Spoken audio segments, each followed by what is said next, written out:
Selamat datang di channel cerita kita. Jangan lupa subscribe, like, dan komen asal daerahnya biar kita makin akrab, dan selamat mendengarkan. Saya akan cari tahu kebenarannya sendiri. Apakah karyawanku terlalu sombong? Dasar sopir tua bangka, miskin. Ngapain kamu kerja di sini? Bentar lagi kamu pasti dipecat. Di mata dunia, aku dikenal sebagai pengusaha muda yang sukses. Perusahaan yang kubangun dari nol kini menjadi salah satu yang paling disegani. Aku punya rumah megah, mobil mewah, bahkan nama besarku sering muncul di media. Semua orang menganggapku hidup sempurna. Tapi jauh di dalam sana, aku tahu ada yang salah. Beberapa bulan terakhir, laporan keuangan perusahaan mulai aneh. Produktivitas karyawan menurun. Yang lebih membuatku muak, aku mendengar desas-desus bahwa sebagian manajer memperlakukan staf bawahan seenaknya, penuh kesombongan.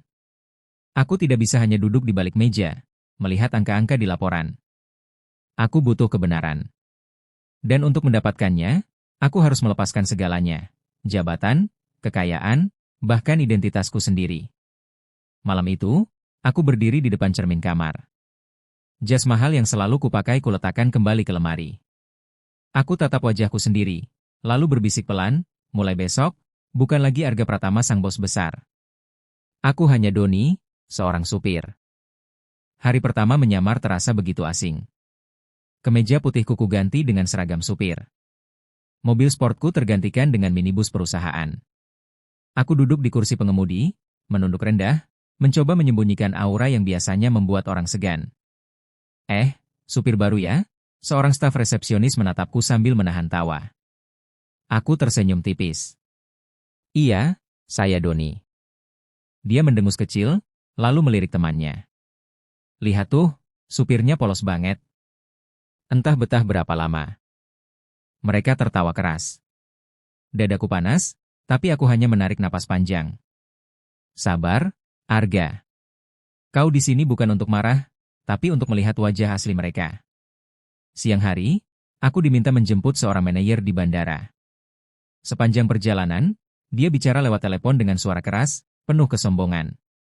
Kerja di sini enak banget. Bos kita nggak pernah periksa detail.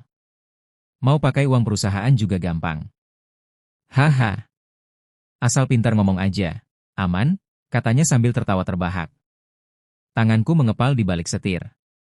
Rasanya ingin kuteriakan siapa aku sebenarnya. Tapi sekali lagi, aku menahan diri. Semua ada waktunya. Sore itu, aku parkir di basement kantor. Beberapa karyawan yang lewat melirikku dengan tatapan merendahkan. Ada yang bahkan sengaja berbisik, cukup keras untuk kudengar. Supir baru tuh.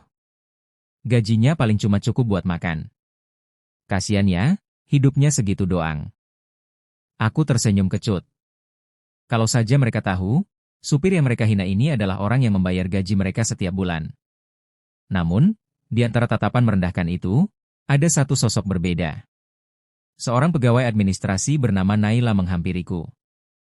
Wajahnya teduh, sikapnya ramah. Mas, sudah makan? Kalau belum, ada kantin di lantai 2, makanannya lumayan murah, katanya tulus. Aku terdiam sejenak, menatapnya. Jarang sekali aku mendapat perlakuan baik hari ini. Terima kasih, Mbak. Saya nanti coba ke sana. Naila tersenyum, lalu berlalu.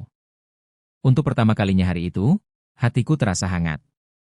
Malamnya aku pulang ke rumah kecil yang kusewa khusus untuk penyamaran ini.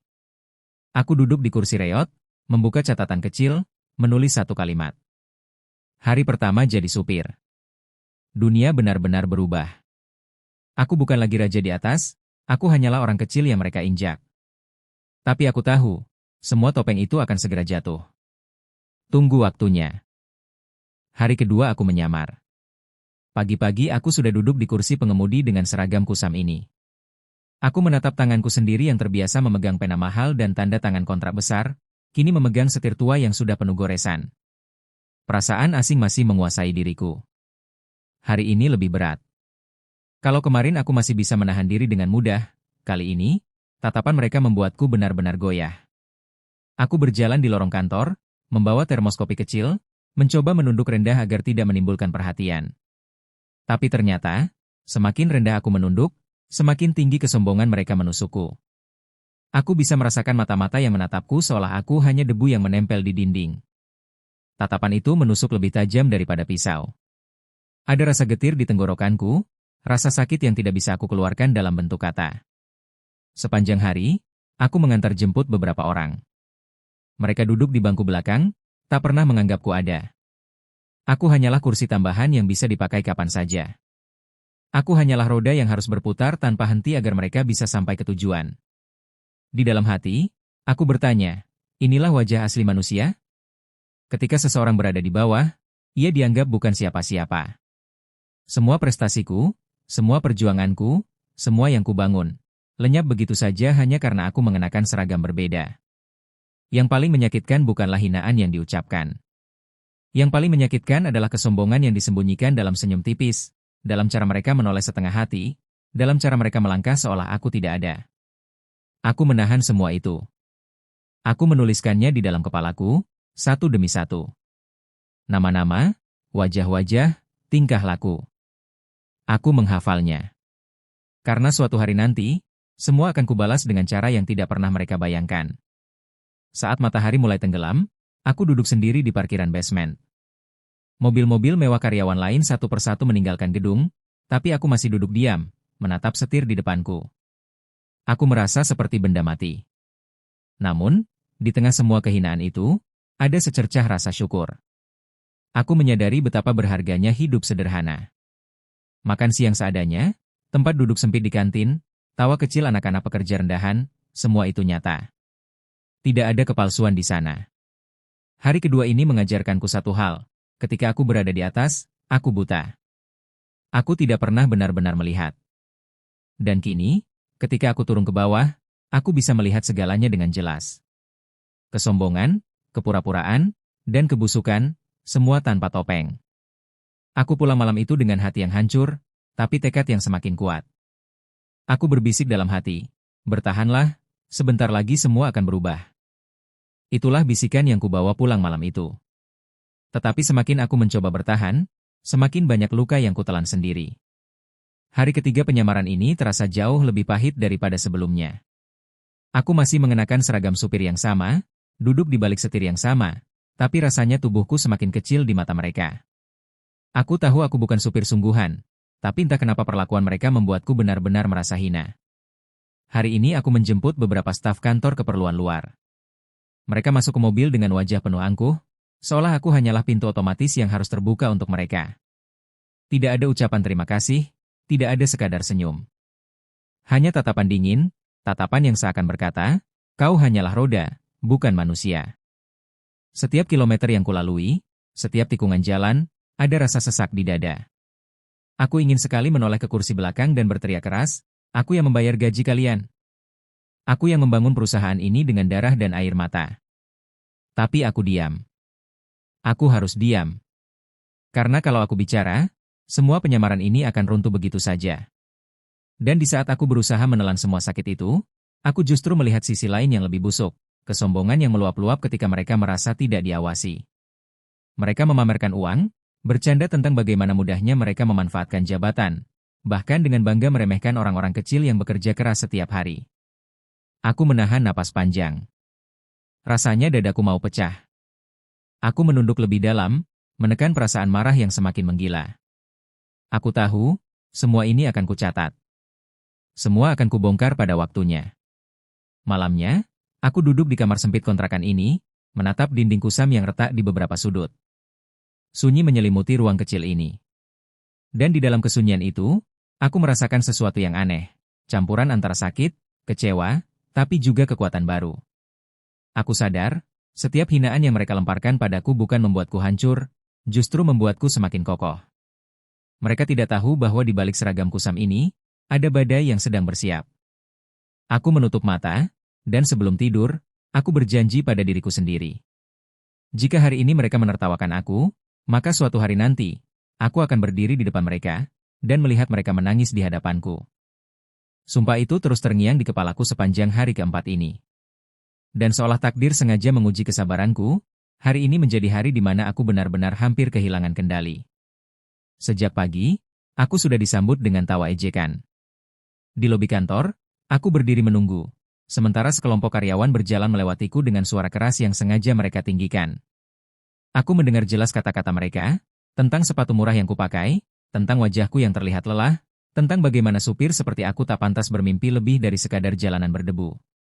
Setiap kata menusukku seperti panah. Aku menggenggam erat tanganku di balik saku celana, menahan amarah yang hampir meledak. Aku ingin sekali menatap mata mereka dan berkata siapa aku sebenarnya. Tapi aku masih diam. Diamku bukan tanda kalah, diamku adalah senjata. Hari itu aku kembali menjadi bayangan. Duduk di balik setir, mendengarkan mereka tertawa puas di bangku belakang. Tawa yang begitu keras, tawa yang membuatku merasa lebih rendah dari debu yang menempel di roda mobil. Mereka membicarakan pesta, belanja, bahkan meremehkan orang-orang kecil yang bekerja mati-matian demi sesuap nasi. Aku hampir kehilangan kendali saat salah satu dari mereka menyebut, supir hanyalah mesin berjalan, tanpa arti, tanpa harga. Dadaku bergemuruh. Suara itu berputar-putar di kepalaku. Supir hanyalah mesin? Mesin yang mereka hina ini adalah bos besar yang memberi mereka makan setiap bulan. Ketika malam tiba, aku pulang ke kamar sempit ini dengan tubuh yang hampir roboh. Aku duduk di kursi kayu yang retak, menatap catatan kecil yang sudah mulai penuh dengan coretan amarahku. Di setiap halaman, ada nama. Ada peristiwa. Ada luka. Dan malam ini, di atas kertas yang penuh dengan goresan tinta hitam, aku menulis dengan tanganku yang bergetar. Hari keempat. Tawa mereka menjadi bahan bakar sumpahku. Aku tidak akan pernah lupa suara itu. Suatu hari, aku akan membuat tawa itu berhenti. Dan di hadapanku, mereka akan menangis, menjerit, dan memohon ampun. Tapi aku tidak akan menoleh sedikit pun. Aku menutup buku catatanku dengan keras. Malam itu aku sadar, penyamaran ini bukan sekadar pencarian kebenaran. Penyamaranku telah berubah menjadi sebuah sumpah. Sumpah yang tidak akan pernah kuingkari. Itulah yang terus berdengung di kepalaku saat fajar menyingsing di hari kelima penyamaran ini. Hari ini aku berangkat dengan dada penuh bara. Aku tahu, setiap jam yang kulewati akan menjadi saksi baru atas kesombongan yang harus kucatat. Dan aku tidak boleh melewatkan satu pun. Aku kembali duduk di balik setir, wajahku menunduk rendah, sementara mereka masuk ke mobil dengan langkah congkak. Setiap kali pintu menutup, dunia di bangku belakang berubah menjadi panggung kesombongan. Mereka bercerita tentang belanja mahal, tentang liburan mewah, tentang bagaimana mereka memperlakukan orang kecil seolah-olah tidak bernyawa. Aku menatap ke depan, jalanan panjang yang kulalui menjadi saksi betapa telingaku dipenuhi racun. Aku diam, tapi di dalam kepalaku aku menulis. Setiap kata yang mereka ucapkan, setiap tawa yang mereka lontarkan, semua ku hafal, semua ku catat. Di kantor, aku memperhatikan dari kejauhan. Mereka bersikap manis di depan atasan, tersenyum penuh kepalsuan. Tapi ketika pintu rapat tertutup, wajah asli mereka muncul. Mereka menghina staf kecil, membentak bawahan, bahkan menertawakan orang-orang yang sebenarnya lebih jujur daripada mereka. Aku berdiri di sudut lorong, membawa map kosong hanya untuk menyamarkan keberadaanku.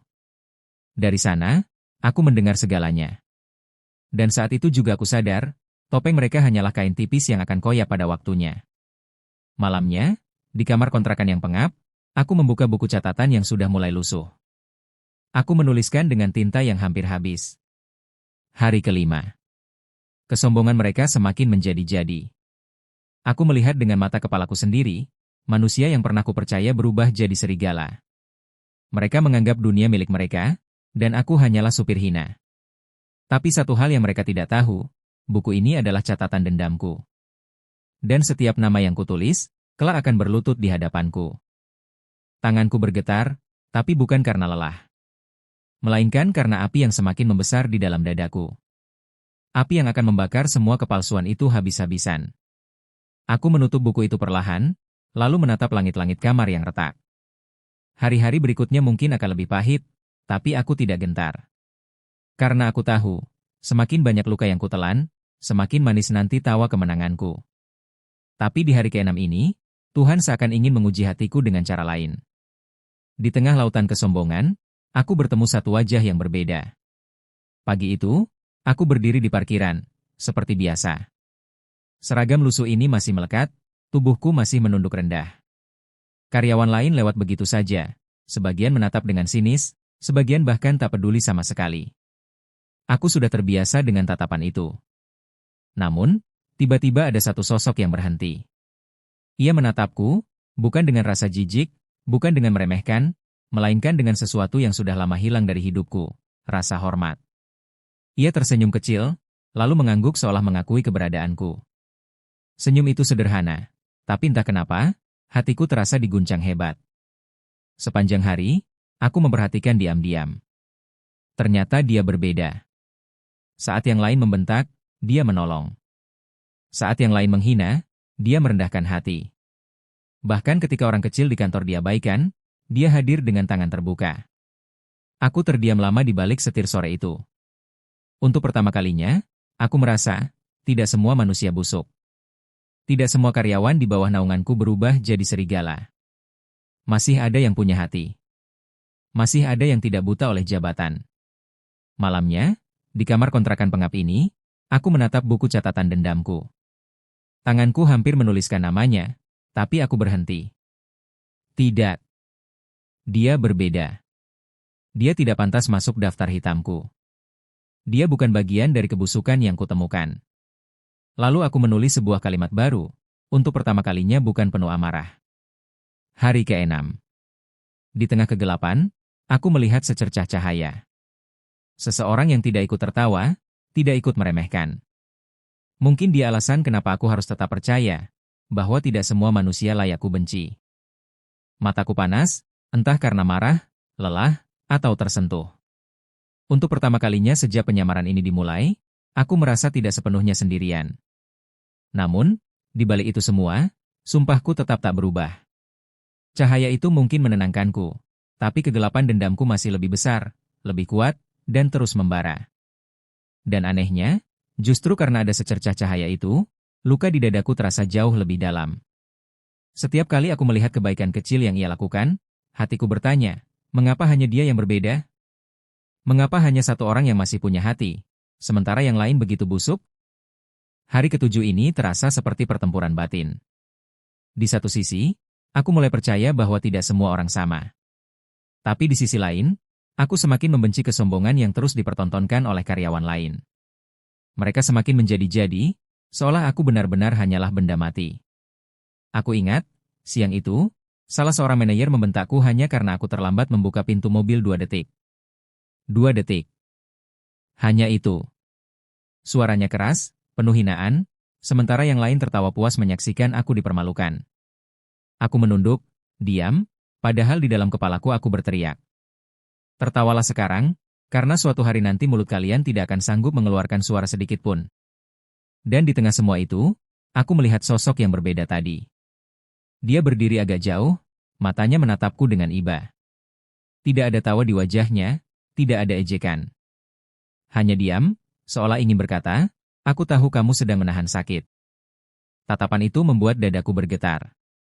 Rasanya seperti ada yang menahan amarahku agar tidak meledak di tempat. Malam harinya, aku kembali membuka buku catatan. Aku menuliskan dengan tangan yang bergetar, lebih keras dari sebelumnya. Hari ke-7. Kesombongan mereka semakin busuk, semakin tak terkendali. Aku diperlakukan lebih rendah dari debu. Tapi ada satu pasang mata yang melihatku berbeda. Dan anehnya, justru karena itulah sakitku terasa lebih nyata. Cahaya itu membuatku sadar, seharusnya mereka bisa berubah, tapi mereka memilih menjadi binatang. Dan aku akan membuat mereka membayar harga yang tak pernah mereka bayangkan. Aku menutup buku itu dengan keras. Hatiku berkecamuk, antara marah dan lega. Tapi satu hal pasti, setiap hari yang berlalu hanya membuat langkahku menuju kebenaran semakin dekat. Dan malam itu aku bersumpah lagi, lebih dalam dari sebelumnya. Jika cahaya itu bisa hadir di tengah kegelapan, maka suatu hari nanti, aku akan menjadi badai yang menghapus semua bayangan busuk di sekitarnya. Hari ke-8 ini, untuk pertama kalinya aku benar-benar merasa waktuku semakin dekat. Aku tidak lagi sekadar menjadi pendengar hinaan atau penelan luka. Hari ini, aku mulai berpikir tentang bagaimana cara membuat mereka tersungkur dengan cara yang paling menyakitkan. Aku sadar, dendam tidak bisa ditebus dengan amarah kosong. Aku harus sabar. Aku harus rapi. Dan aku harus mencatat setiap kesalahan mereka, bukan hanya di buku kecilku, tapi juga di dalam strategi besar yang sedang mulai terukir di kepalaku. Pagi itu, aku sengaja memperhatikan lebih detail. Seorang karyawan yang selalu sombong ternyata sering datang terlambat, tapi menyalahkan bawahan agar namanya tetap bersih.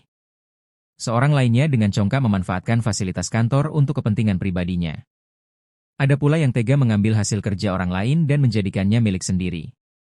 Aku menyaksikan semua itu dengan tatapan kosong, seolah aku hanyalah bayangan di sudut ruangan. Mereka tak sadar, setiap kebusukan mereka masuk ke dalam catatanku, menjadi peluru yang kelak akan menembus harga diri mereka sendiri. Malam itu, aku duduk di kursi kayu yang hampir patah, menyalakan lampu redup, dan membuka kembali buku dendamku.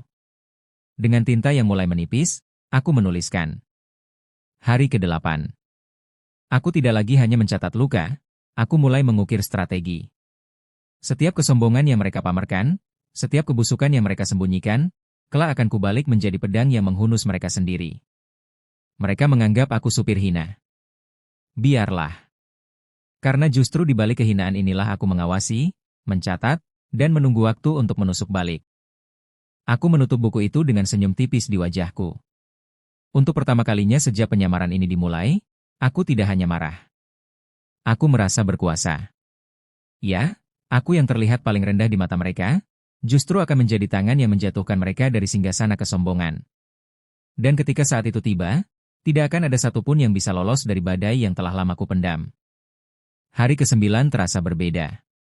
Aku tidak lagi sekadar melihat mereka sebagai karyawan sombong.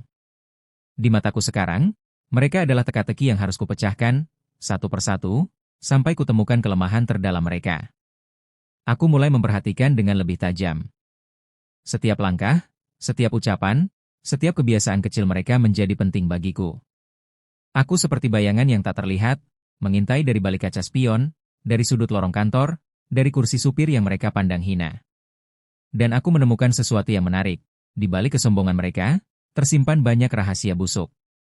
Satu orang diam-diam terjerat utang besar, tapi menutupinya dengan gaya hidup mewah. Satu lainnya punya hubungan gelap yang bisa menghancurkan keluarganya kapan saja. Ada pula yang rajin menjelekkan rekan kerjanya di belakang, hanya demi mendapat sedikit pujian dari atasan. Semua itu kuhafal. Semua itu kutulis. Dan semakin banyak yang kutemukan, semakin aku merasa, dendamku bukan lagi sekadar amarah. Ia telah berubah menjadi obsesi.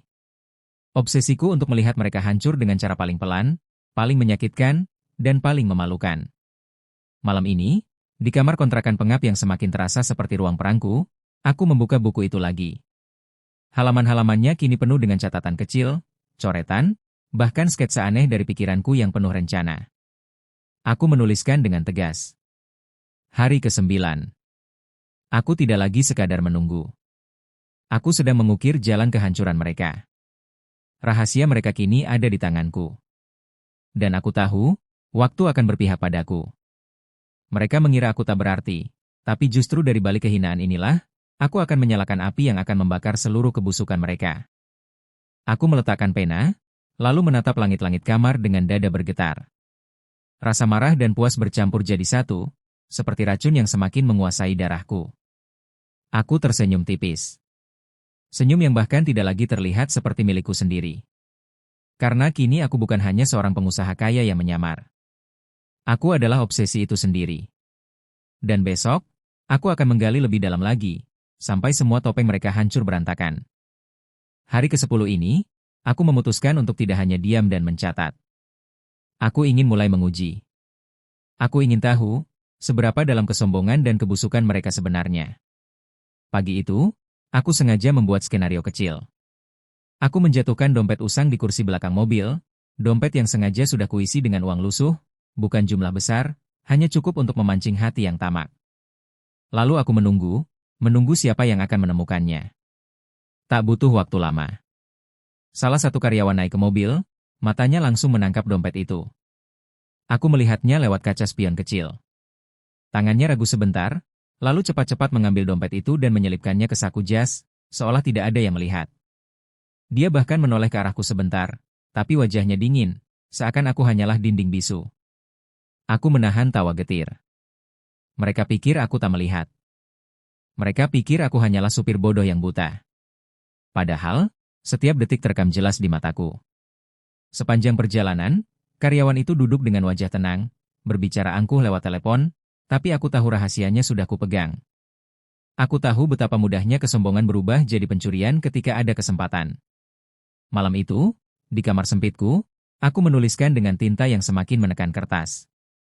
Hari ke-10. Jebakan pertama berhasil. Mereka tidak hanya sombong, mereka juga rakus. Mereka tidak tahu, setiap rahasia kecil yang mereka sembunyikan kini ada dalam genggamanku. Aku bukan lagi hanya bayangan. Aku adalah pengintai, dan kelak aku akan menjadi algojo mereka. Aku menutup buku itu dengan napas berat. Rasa puas menyusup dalam hatiku, bercampur dengan amarah yang belum padam. Ini baru langkah kecil. Tapi dari langkah kecil inilah badai akan lahir. Aku tersenyum samar di kegelapan kamar. Untuk pertama kalinya aku merasa benar-benar mengendalikan permainan ini. Dan aku berjanji pada diriku sendiri. Jika jebakan kecil ini berhasil, maka besok aku akan membuat jebakan yang lebih besar. Hingga mereka sendiri yang menyeret diri mereka ke dalam jurang kehancuran. Hari ke-11, aku mulai merancang permainan yang lebih rumit. Aku tidak ingin hanya melihat keserakahan kecil. Aku ingin tahu sejauh mana mereka tega menginjak orang lain demi kepentingan diri sendiri. Pagi itu aku berpura-pura mendapat perintah dari atas. Aku membawa kabar palsu, seolah ada proyek penting dari perusahaan yang membutuhkan kerjasama beberapa orang karyawan. Proyek itu fiktif, hanya cerita yang kususun untuk menguji mereka. Aku ingin melihat siapa yang akan berusaha menjatuhkan rekannya agar tampak lebih unggul. Dan benar saja. Saat aku dengan polos menceritakan proyek besar itu, mereka langsung berebut, saling menyalahkan, bahkan tanpa malu-malu menjelekkan orang lain di depanku. Kata-kata kasar, cemoohan, dan kebohongan meluncur begitu lancar, seolah mulut mereka sudah terlatih untuk menusuk dari belakang. Aku hanya duduk diam di kursi supir, pura-pura sibuk menunduk. Tapi di balik kaca hitam, aku merekam semua yang terjadi dengan mata dingin. Aku melihat wajah-wajah mereka yang berubah menjadi topeng serigala. Dan yang lebih menyakitkan, aku sadar, kebusukan ini bukan muncul sekali. Mereka sudah terbiasa. Mereka sudah menjadikannya budaya. Mereka sudah terlalu lama tenggelam dalam racun kesombongan hingga lupa bagaimana caranya menjadi manusia. Malamnya, aku kembali ke kamar pengapku, membuka buku itu lagi. Halamannya sudah hampir penuh, tapi aku tetap menuliskan dengan tangan gemetar. Hari ke-11. Jebakan kedua terbukti. Mereka bukan hanya tamak, tapi juga kejam. Mereka tega menusuk rekan kerja, menjelekkan sahabat sendiri, demi sebuah imajinasi proyek yang bahkan tidak pernah ada. Aku semakin yakin, mereka tidak butuh bantuan, mereka butuh kehancuran. Dan akulah yang akan memberikannya. Aku menutup buku itu dengan keras, hingga suara kerasnya memantul ke dinding sempit kamar. Dadaku panas, seolah ada bara yang semakin menyala. Aku tersenyum tipis, senyum yang penuh getir. Kini aku tidak hanya sedang menyamar untuk mengetahui sifat karyawanku. Aku sedang menyiapkan hukuman terbesar yang akan membuat mereka menyesali setiap kesombongan yang pernah mereka pamerkan. Hari ke-12, aku datang dengan hati yang penuh bara. Aku sudah siap melanjutkan permainan, siap menggali lebih dalam kebusukan mereka. Tapi ada sesuatu yang tak kuduga. Di tengah semua wajah sombong, satu orang justru tampak berbeda. Dia bukan yang paling pintar, bukan yang paling menonjol. Namun caranya menyapa sopan, caranya menghargai orang-orang kecil, bahkan caranya menoleh padaku, seorang supir rendahan, membuatku tertegun. Tatapannya tidak mengandung hinaan, tidak ada kesombongan. Hanya ada ketulusan. Sesaat aku bingung. Di tengah lautan serigala, bagaimana bisa ada satu jiwa yang tetap jernih? Aku memperhatikannya diam-diam sepanjang hari. Saat rekan-rekannya berebut memamerkan diri, ia justru memilih membantu pekerjaan kecil yang dianggap remeh. Saat yang lain sibuk menindas, ia diam-diam mengangkat beban orang lain. Dan untuk pertama kalinya sejak penyamaran ini dimulai, aku merasakan retakan dalam diriku. Dendamku yang semula kokoh, tiba-tiba diguncang oleh sesuatu yang asing, keraguan. Malam itu aku membuka buku catatanku. Tanganku gemetar, bukan karena marah, tapi karena ragu. Pena yang biasanya menorehkan kata-kata tajam, kini tertahan di udara.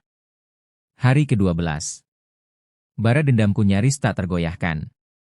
Tapi hari ini, aku menemukan satu cahaya di tengah kegelapan.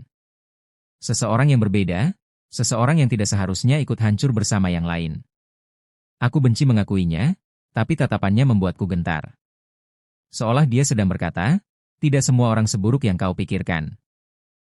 Tapi bagaimana mungkin aku bisa membedakan? Bukankah semua harus kubayar dengan harga yang sama? Aku menutup buku itu perlahan, kali ini tanpa amarah. Dadaku sesak, seolah ada perang baru yang dimulai, bukan dengan mereka, tapi dengan diriku sendiri. Apakah mungkin, di tengah rencanaku menjatuhkan semuanya, aku justru menemukan satu alasan untuk berhenti? Atau, apakah ini hanya jebakan lain, sebuah ilusi yang akan mengkhianatiku di ujung jalan? Aku menatap langit-langit kamar yang suram, dengan hati yang tak lagi setegar kemarin. Untuk pertama kalinya, dendamku bergetar.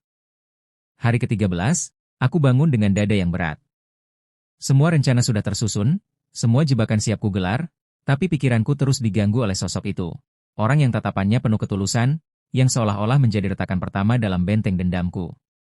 Aku mencoba menepisnya. Aku berkata pada diriku sendiri, jangan bodoh. Mereka semua sama. Hari ini tersenyum, besok menikahmu dari belakang. Jangan percaya. Tapi suara itu tak juga hilang. Sepanjang hari aku terus diuji. Di saat yang lain mengumbar kesombongan dan menghina, dia justru kembali menunjukkan hal yang berbeda.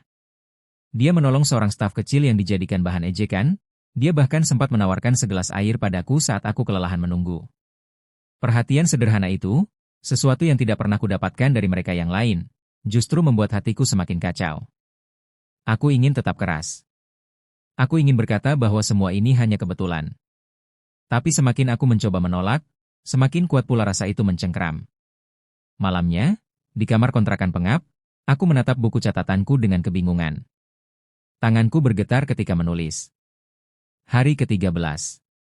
Rencanaku masih sama, menjatuhkan mereka semua. Tapi ada satu nama yang membuatku ragu. Apakah dia benar-benar berbeda, atau hanya lebih pandai bersembunyi? Jika aku salah menilainya, aku akan menyesal. Jika aku benar, maka menghancurkannya akan membuatku kejam. Aku tidak tahu lagi mana yang harus kupilih. Dendam ini masih membara, tapi di balik bara itu, ada suara kecil yang mulai berbisik, berhentilah. Aku menutup buku itu, tapi dadaku tetap sesak. Rasanya seperti ada dua diriku yang sedang bertarung di dalam. Satu penuh amarah, satu penuh keraguan. Aku tahu, jika aku terus membiarkan perasaan ini, dendamku tidak akan lagi murni. Ia akan bercampur dengan sesuatu yang jauh lebih berbahaya, kelembutan. Dan kelembutan, bisa menghancurkanku sebelum aku menghancurkan mereka. Hari ke-14, aku merasa seperti orang asing dalam diriku sendiri. Setiap langkah yang kuambil terasa berat, bukan karena tubuhku lelah, melainkan karena pikiranku tak lagi bulat. Aku mulai kehilangan fokus. Dulu, setiap pagi aku bangun dengan tekad, menyamar, menguji, mencatat, dan pada akhirnya menghukum. Tapi hari ini, aku justru lebih sibuk memperhatikan dia, sosok yang berbeda, sosok yang membuat dadaku resah. Aku membenci diriku sendiri karenanya. Bagaimana bisa aku yang selama ini ditempa oleh luka, bisa goyah hanya karena kebaikan kecil? Bukankah semua ini dimulai dari penghinaan, dari kesombongan, dari luka yang mereka torehkan padaku dan keluargaku? Namun semakin aku menolak, semakin jelas wajah itu menghantuiku. Saat yang lain menertawakan, dia menunduk. Saat yang lain melangkahi, dia mengulurkan tangan. Seolah-olah keberadaannya menjadi tamparan keras pada diriku, bahwa dunia ini tidak sepenuhnya busuk.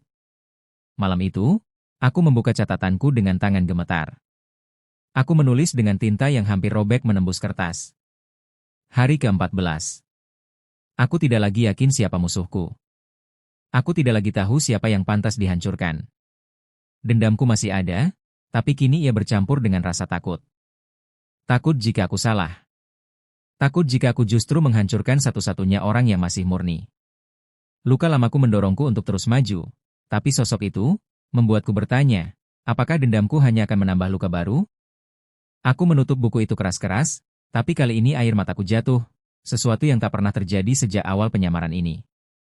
Aku bukan hanya sedang melawan mereka. Aku sedang melawan diriku sendiri. Dan perang dalam diri ini jauh lebih menyakitkan daripada semua penghinaan yang pernah kuterima. Aku sadar, jika aku terus seperti ini, aku bisa kehilangan arah. Tapi di satu sisi, Mungkin inilah ujian terbesar. Apakah aku akan membiarkan luka lama mengendalikan hidupku, atau aku berani mencari alasan baru untuk hidup? Hari ke-15, pertanyaan itu terus menggaung di kepalaku, menghantam lebih keras daripada hinaan siapapun. Aku merasa seperti berjalan di tepi jurang. Satu langkah saja bisa menjatuhkanku ke kegelapan yang tak ada ujungnya. Aku mencoba mengalihkan pikiranku dengan merancang jebakan baru. Kali ini lebih halus, lebih berbahaya. Aku ingin memancing mereka untuk saling berebut kepercayaan, saling tikam dalam diam. Semua rencana sudah matang, semua detail sudah tersusun. Tapi tepat ketika aku hendak mengeksekusinya, wajah itu muncul lagi di kepalaku. Senyum sederhana, tatapan yang jernih, uluran tangan kecil yang dulu kubiarkan begitu saja. Dan tiba-tiba, rencana yang sudah kususun dengan dingin terasa kejam.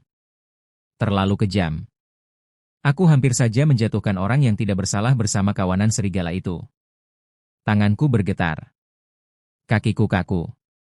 Kepalaku berteriak, lanjutkan. Mereka pantas menerimanya. Tapi hatiku berbisik lirih, jika kau lakukan ini, kau akan sama seperti mereka. Aku terdiam lama di sudut ruangan, memandang semua orang dari balik kaca. Rasanya dunia berhenti berputar, hanya menyisakan peperangan di dalam dadaku. Malam itu, aku kembali ke buku catatanku. Tapi kali ini, aku tidak menulis dengan amarah, tidak pula dengan keraguan. Aku menulis dengan kejujuran yang menyakitkan. Hari ke-15. Aku nyaris membuat kesalahan besar. Aku hampir menghancurkan sesuatu yang tidak seharusnya hancur.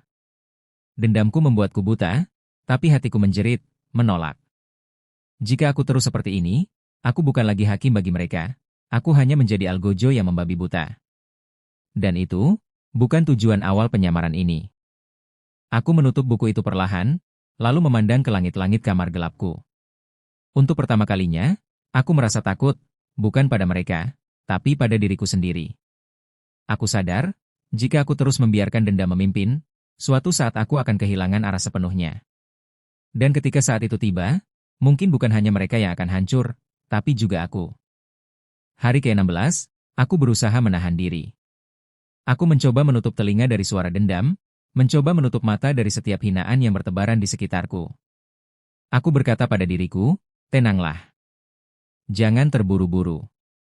Jangan biarkan api ini menguasaimu lagi. Tapi dunia seakan sengaja mengujiku.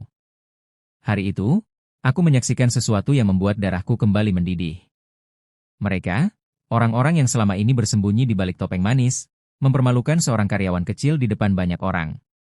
Hanya karena kesalahan sepele, mereka menertawakan, mencaci, bahkan merendahkannya seolah dia bukan manusia. Aku berdiri di sana, menyaksikan semuanya, dengan jantung berdegup kencang. Aku ingin menahan diri, ingin berpura-pura dingin. Tapi aku tak bisa. Bayangan masa laluku muncul seketika. Wajah keluargaku yang dulu juga dihina, diremehkan, diinjak harga dirinya. Luka lama itu terbelah kembali, segar, menyakitkan. Dan di saat itu, aku kehilangan kendali. Dalam hati aku berteriak, cukup. Kalian sudah melampaui batas. Tapi suaraku hanya menggema dalam dada, bukan keluar dari mulutku. Aku masih harus menjaga penyamaran, masih harus menahan wajahku tetap datar. Namun di dalam, aku tahu api dendamku menyala lebih besar dari sebelumnya. Malamnya, aku menuliskan semuanya dengan tangan bergetar di buku catatanku. Hari ke-16. Aku berusaha melawan diriku sendiri, tapi mereka yang kulawan justru menambah lukaku. Hari ini, aku kembali diingatkan, mereka tak pernah berubah. Kesombongan mereka adalah wajah asli yang tak bisa disembunyikan. Aku bisa mencoba tenang 1000 kali, tapi satu penghinaan saja cukup untuk merobohkan pertahananku. Aku sudah terlalu dalam. Aku tidak bisa mundur lagi. Aku menutup buku itu, kali ini tanpa ragu. Air mataku telah kering, digantikan oleh amarah yang membara. Jika kemarin aku masih bimbang, hari ini aku sudah menemukan jawabannya. Aku akan terus maju. Dan bila ada yang tidak bersalah ikut terseret, mungkin itu adalah harga yang harus kubayar untuk membalas semua luka masa lalu. Hari ke-17, kata-kata itu terus terngiang di kepalaku. Aku tak lagi sekadar menyamar sebagai supir yang diam dan patuh. Hari ini, aku memutuskan untuk mulai melangkah, bukan hanya mengamati, tapi mengendalikan arah permainan.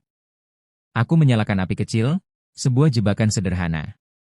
Hanya sekadar mendorong satu orang agar menyingkap kesombongannya lebih terang di hadapan banyak mata. Tidak ada yang sadar aku yang memulainya, tidak ada yang mencurigai sikapku yang tetap tenang. Tapi di balik wajah dinginku, ada kepuasan aneh ketika melihatnya tergelincir oleh keangkuhannya sendiri. Namun, saat melihat keributan itu membesar, hatiku kembali bergetar. Aku melihat dia, sosok yang selalu berbeda dari yang lain, berusaha menenangkan keadaan, menolong orang yang terjebak dalam keributan.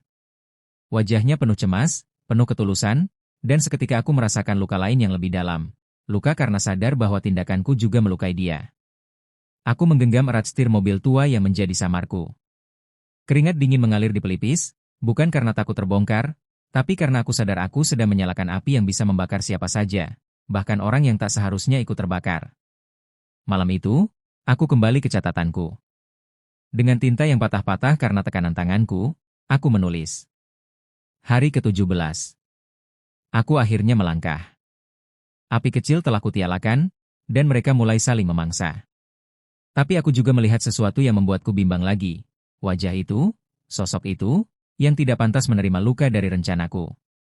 Aku takut, jika aku terus maju, aku bukan hanya menghancurkan musuh-musuhku, tapi juga satu-satunya cahaya yang masih tersisa di tempat gelap ini. Aku menutup buku itu dengan hati bergetar. Kali ini bukan sekadar perang antara dendam dan keraguan, ini sudah menjadi pertarungan antara siapa yang akan selamat, dan siapa yang akan ikut terbakar oleh api yang kumulai sendiri. Dan aku tahu, semakin jauh aku melangkah, semakin sulit bagiku untuk kembali. Hari ke-18, aku mulai merasa diriku bukan lagi seorang penyamar, tapi seorang pengendali. Satu langkah kecil kemarin telah berubah menjadi percikan besar. Orang-orang mulai saling mencurigai, saling menjatuhkan, dan aku hanya perlu berdiri di balik bayangan sambil menonton mereka terbakar oleh kesombongan mereka sendiri. Tapi kepuasan itu hanya bertahan sebentar. Karena setiap kalimat aku mencari, aku selalu menemukannya. Dia yang tetap bertahan dengan ketulusan, dia yang berusaha menahan bara agar tidak semakin membesar. Dan entah mengapa, justru wajah itulah yang membuat dadaku semakin sesak. Aku merasa terjebak dalam lingkaran api yang kubuat sendiri. Jika aku berhenti sekarang, dendamku tidak akan pernah terbalaskan. Tapi jika aku terus maju, aku tahu aku akan menyeretnya ikut dalam pusaran ini. Hari itu aku hampir kehilangan kendali. Saat melihat mereka menindas seorang pekerja lain, aku ingin berdiri, ingin berteriak, ingin merobek topeng penyamaranku dan menunjukkan siapa aku sebenarnya. Nafasku tercekat, tanganku bergetar di balik saku celana. Untungnya aku masih mampu menahan diri, tapi aku tahu batas kesabaranku semakin menipis. Malamnya, dengan tangan yang hampir merobek kertas, aku menulis di buku catatanku. Hari ke-18. Api ini semakin besar, dan aku tidak lagi mampu mengendalikannya sepenuhnya. Aku melihat mereka semakin hancur, tapi aku juga melihat bayangan dirinya ikut terbakar. Aku takut bahwa suatu hari aku akan benar-benar kehilangan kendali, dan ketika saat itu tiba, tidak ada yang bisa kuselamatkan, termasuk diriku sendiri. Aku menutup buku itu perlahan. Kali ini, tidak ada air mata, tidak ada ragu. Hanya satu perasaan yang menguasai diriku, amarah yang nyaris menenggelamkan semua hal lain. Aku tahu, cepat atau lambat, aku akan meledak. Dan ketika itu terjadi, tidak ada yang akan selamat. Hari ke-19, saat itu benar-benar datang. Semua yang selama ini kutahan, semua amarah yang kusimpan, akhirnya meledak. Bukan dengan teriakan, bukan dengan pukulan, tapi dengan langkah berani yang nyaris merobek topeng penyamaranku sendiri. Aku menyaksikan seorang karyawan diperlakukan lebih hina daripada hewan, ditertawakan, dipermalukan, bahkan didorong hingga jatuh di depan banyak orang. Mereka tertawa puas, seolah penghinaan itu adalah hiburan. Dan aku tak lagi bisa diam. Kakiku melangkah tanpa kusadari, suaraku keluar tanpa bisa kutahan. Nada dingin, tajam, menusuk. Semua kepala menoleh padaku, terkejut melihat seorang supir berani membuka mulut. Mataku menatap lurus, penuh amarah, hingga sejenak ruangan itu membeku. Aku tahu aku sudah terlalu jauh. Mereka mungkin mulai curiga, mungkin mulai bertanya, siapa sebenarnya diriku? Tapi detik itu aku tak peduli lagi. Rasanya ada kepuasan aneh ketika melihat wajah-wajah mereka pucat, terdiam, tak bisa membalas. Namun, di sela api yang membara, mataku kembali menemukannya. Dia yang selama ini berbeda. Tatapannya penuh cemas, penuh tanya. seolah ingin menghentikanku, seolah ingin menarikku kembali sebelum aku terjerumus lebih dalam. Dan tatapan itu justru menusuk lebih dalam dari semua hinaan yang pernah kuterima. Malam itu, aku menuliskan dengan tangan bergetar. Hari ke-19. Aku akhirnya meledak. Rahasiaku nyaris terbongkar. Tapi anehnya, aku tidak menyesal. Mungkin aku memang ingin mereka tahu, mungkin aku memang ingin mereka gemetar. Tapi ada satu hal yang membuatku hancur, tatapan dirinya. Tatapan itu seolah berkata aku telah salah langkah. Dan sekarang aku bertanya pada diriku sendiri, apakah aku masih bisa menghentikan semuanya? Ataukah aku sudah terlalu jauh untuk kembali? Aku menutup buku itu dengan napas berat. Api dalam diriku sudah menyala terlalu besar. Aku tahu satu hal, esok hari tidak akan sama lagi. Hari ke-20. Inilah hari yang paling kutakuti, tapi juga hari yang paling kutunggu. Semuanya terasa berbeda sejak aku membuka mata pagi ini. Udara yang kuhirup lebih berat, langkah kakiku lebih tegas, dan hatiku lebih gelisah dari sebelumnya. Aku masuk dengan wajah tenang, tapi di dalam dadaku badai mengamuk. Semua orang menatapku dengan waspada, seolah mereka tahu ada sesuatu yang berubah dariku sejak kemarin. Aku melihat bisikan-bisikan kecil di sudut ruangan, tatapan penuh curiga, dan rasa takut samar di mata mereka. Mereka mulai menyadari, supir ini bukanlah orang biasa. Dan akhirnya, kejadian yang kutunggu terjadi. Salah satu dari mereka, orang yang paling sombong, yang paling sering merendahkan, beranikan diri menantangku di depan banyak orang. Kata-kata kasarnya menusuk, memaksa semua luka lama dalam diriku terbuka lebar. Aku tersenyum tipis. Senyum yang bukan lagi milik seorang supir, tapi milik seseorang yang sudah siap merobek seluruh penyamarannya. Dalam hitungan detik, aku bicara. Kata-kataku deras, dingin, dan mematikan. Aku tidak lagi berbicara sebagai orang kecil yang hina, tapi sebagai diriku yang sesungguhnya, pengusaha besar, pemilik segalanya, orang yang selama ini mereka remehkan tanpa tahu siapa aku. Ruangan itu hening. Wajah-wajah pucat, mulut ternganga, tubuh-tubuh kaku. Mereka semua terdiam, seperti patung yang baru saja kehilangan jiwa. Namun di tengah semua itu, mataku hanya mencari satu hal, dirinya. Sosok yang selama ini membuatku ragu, sosok yang membuatku hampir menahan dendamku. Dan ketika tatapan kami bertemu, aku tak lagi melihat cemas, tapi kesedihan. Seolah dia tahu, dengan membuka kedokku, aku bukan hanya menghancurkan mereka, tapi juga menghancurkan diriku sendiri. Malam itu, untuk terakhir kalinya, aku menulis di buku catatanku. Hari ke-20. Penyamaran ini berakhir. Semua topeng telah kulepaskan, semua rahasia telah terbuka. Mereka terdiam, mereka hancur, dan aku berdiri sebagai pemenang. Tapi mengapa dadaku terasa kosong? Mengapa kemenangan ini justru terasa seperti kekalahan? Mungkin karena aku kehilangan sesuatu yang lebih berharga dari dendam, diriku sendiri, dan dirinya. Aku menutup buku itu perlahan, kali ini bukan dengan amarah atau tangis, tapi dengan keheningan yang menusuk. Dan aku tahu, sejak hari ini, hidupku tidak akan pernah sama lagi.